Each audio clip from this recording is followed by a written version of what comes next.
Breaking news, we have a massive injury update regarding Kyrie Irving, as he did have to miss the last 5 straight games dealing with an injury that they first called a lower lumbar issue, then they called it a back sprain, and then they properly classified it as a bulging disc in his back, which is different from a herniated disc. If that was the case, he would have to miss significantly more time. But with an update that we got earlier today highlights how Kyrie Irving could be back as early as tomorrow. So in this video, we're going to take a look at all the information surrounding Kyrie Irving, how well have the Dallas Mavericks been playing without him, and how well can they continue to play if they are to miss him even longer. But how's it going, everybody? My name is Marcel Martin. This is Mavs Digest, bringing you the latest news on everything Mavericks related. And before we get started with today's video, we're currently sitting at 16,662 subscribers, getting very, very close to that goal of 17K. But if you're enjoying everything that we're doing here at Mavs Digest with our live streams, watch-alongs, news vids just like this, make sure you subscribe so you don't miss out on a single thing that we do. But, like I said in the intro, the Dallas Mavericks are currently on our 5th, about to be our 6th game without Kyrie Irving.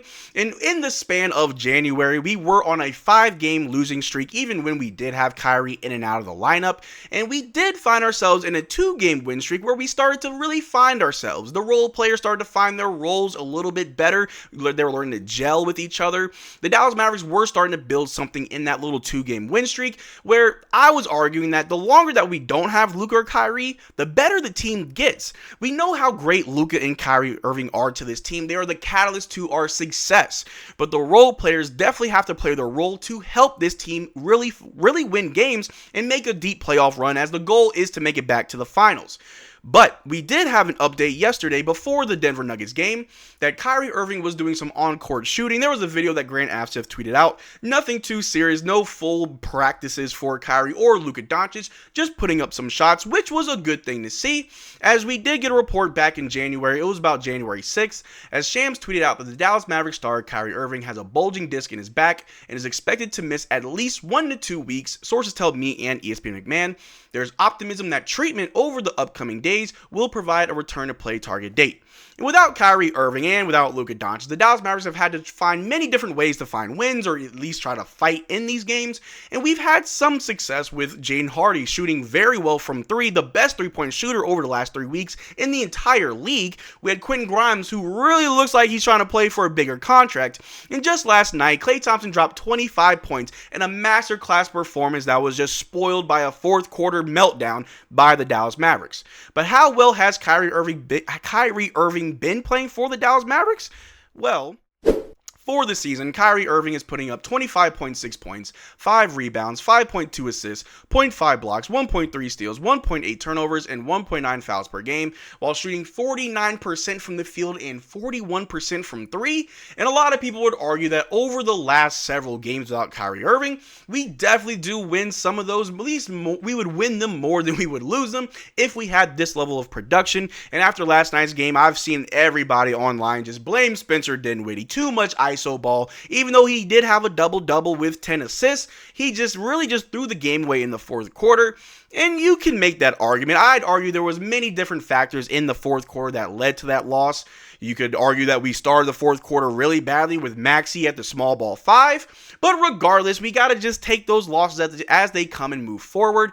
And as we do move forward, we do have this update from Grant Afseth, who tweeted out that Kyrie Irving with a lumbar back sprain is questionable to play against the Denver Nuggets. He fully participated in today's practice, which is amazing. I'll throw up the tweet from Shams back in January. He did say that'll be 1 to 2 weeks. So this is obviously well ahead of schedule, which is a good thing.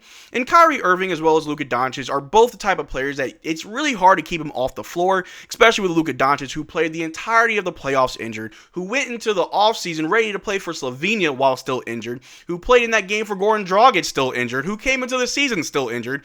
Luka Doncic is a player who is addicted to the game of basketball, and Kyrie Irving is in the same vein. It's really hard to keep these guys away from the game. But when it comes to injuries, when they do have to miss time, I trust these guys to know their bodies better than anyone. So I don't think that Kyrie Irving is rushing back, because remember, I'll throw it back up. He is listed as questionable, not as available. And if we take a look at this upcoming schedule for the remainder of January, I do think that the Denver game is a little bit too soon for Kyrie Irving. I think the right game to bring him back would be for the Pelicans that we do have on Wednesday. And after that, we have the Thunder, we have the Hornets, the Timberwolves, the Thunder again, the Celtics, the Wizards, the Pelicans again, and the Pistons to round off January. So after that Celtics game on January 25th, we do have a nice little run where we could get 3 easy wins.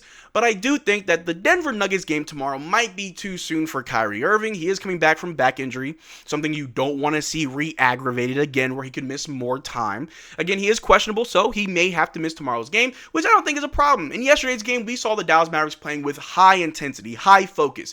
We had to make no mistakes for the entirety of the game, and the only reason why we lost is because of the mistakes we made in the fourth quarter. And I feel like in tomorrow's game, after we saw how we played efficiently and played well against Denver yesterday, I would assume that Jason Kidd knows exactly how to go into tomorrow's game to have a better chance at winning or a better chance of not losing the game.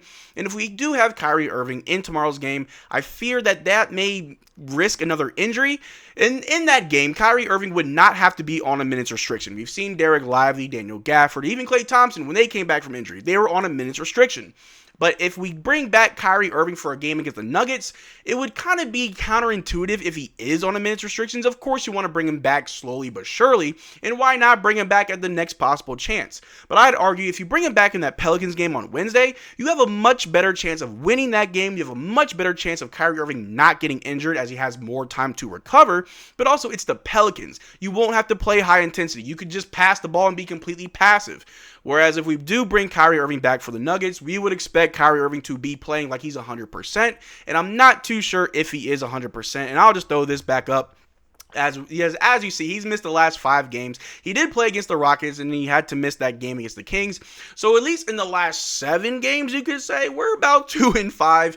Well, at least in the last 6 games that he missed, we are 2-4 without Kyrie Irving. Those 2 wins were huge. Only the real reason why we're not currently in the play-in situation, still in the playoff territory, but these upcoming games are going to be very crucial. I'll throw it back up, see the schedule for January.